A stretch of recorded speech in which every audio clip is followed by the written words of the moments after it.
नमस्कार दोस्तों, जय श्री श्याम। यहाँ पे निवेशक की सबसे बड़ी क्वेरी है कि सर मान लीजिए हमने किसी पर्टिकुलर एक म्यूचुअल फंड में एसआईपी कर रखी है। अब इस पर्टिकुलर फंड को हम किसी दूसरे फंड के अंदर स्विच करना चाहते हैं, तो सर यहाँ पे क्या पुरानी वाली एसआईपी है वो हमको कैंसिल करने पड़ेगी या ऑटोमेटिक कैंसिल हो जाएगी, और हम जिस फंड में स्विच कर रहे हैं उस फंड में हमको वापस से नई एसआईपी करने पड़ेगी, या ऑटोमेटिक क्या होगा, हमारी एसआईपी स्विच हो जाएगी। तो आज की वीडियो में बिल्कुल डिटेल में बात करेंगे, बिल्कुल प्रैक्टिकल वीडियो होने वाला है, इसलिए पूरा वीडियो वॉच करना, सब कुछ यहाँ पे आपको समझ में आएगा। देखो, पहली चीज तो क्या होता है स्विच। अब स्विच का मतलब क्या होता है कि पर्टिकुलर एक जगह से आप दूसरी जगह पे जा रहे हो। अब मान लीजिए फॉर एग्जांपल आपकी पर्टिकुलर एक्स वाई जेड ये एक म्यूचुअल फंड है, यहाँ पे आपकी क्या है, एसआईपी है। कितने रुपए की एसआईपी? फॉर एग्जांपल 1000 रुपए की एसआईपी है, और इस पर्टिकुलर फंड में हम मान लेते हैं 1 लाख रुपए हमारा टोटल पैसा पड़ा है। अब मैं ये चाह रहा हूं कि भैया मेरा जो पर्टिकुलर फंड है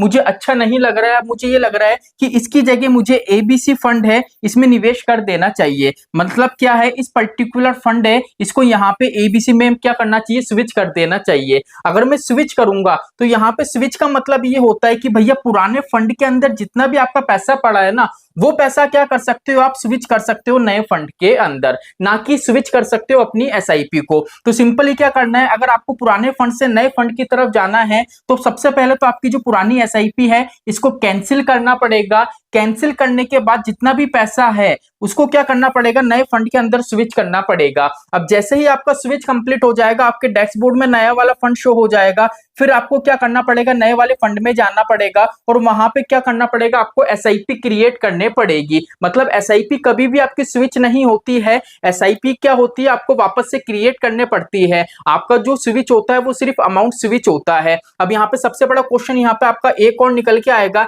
कि सर यहाँ पे जो म्यूचुअल फंड को हम स्विच करते हैं तो किस तरीके से स्विच होता है। देखो, म्यूचुअल फंड का एक नियम है, सिर्फ सेम एएमसी के फंड को क्या कर सकते हो, आप स्विच कर सकते हो। जैसे मान लीजिए आपके पास एक फंड है एचडीएफसी मिड कैप, ठीक है। अगर आप चाहो इस पर्टिकुलर फंड को मैं एसबीआई स्मॉल कैप में स्विच कर लूं तो ये पॉसिबल नहीं है। अगर एचडीएफसी एएमसी है ना, तो एचडीएफसी के किसी भी फंड में क्या कर सकते हो, आप स्विच कर सकते हो। जैसे एचडीएफसी मिड है तो एचडीएफसी स्मॉल में कर दिया, एचडीएफसी फ्लेक्सी में कर दिया, एचडीएफसी मल्टी में कर दिया। मतलब सेम एएमसी में क्या कर सकते हो, आप फंड ट्रांसफर कर सकते हो। लेकिन अगर आप ये सोच रहे हो कि एक एएमसी में दूसरी एएमसी में फंड ट्रांसफर करूं, स्विच करूं, तो ये चीज पॉसिबल नहीं है। तो आई थिंक आज की वीडियो में आपका जो टॉपिक है क्लियर हो गया होगा कि म्यूचुअल फंड में एसआईपी को अगर हम स्विच करते हैं तो किस तरीके का प्रोसेस यहाँ पे आपको देखने को मिलता है। इस पे प्रैक्टिकल वीडियो भी बनी हुई है। अगर आपको ये देखना है कि सर हमने म्यूचुअल फंड में रेगुलर प्लान में निवेश कर रखा है, अब हमको उसको डायरेक्ट प्लान में स्विच करना है, तो प्रैक्टिकल वीडियो है, सिंपली इस वीडियो पे क्लिक करके वो वीडियो आप वॉच कर सकते हैं। तो चलिए आज के लिए इतना ही, मिलते हैं हमारी नेक्स्ट वीडियो में। जय श्री श्याम दोस्तों, जय श्री राधे।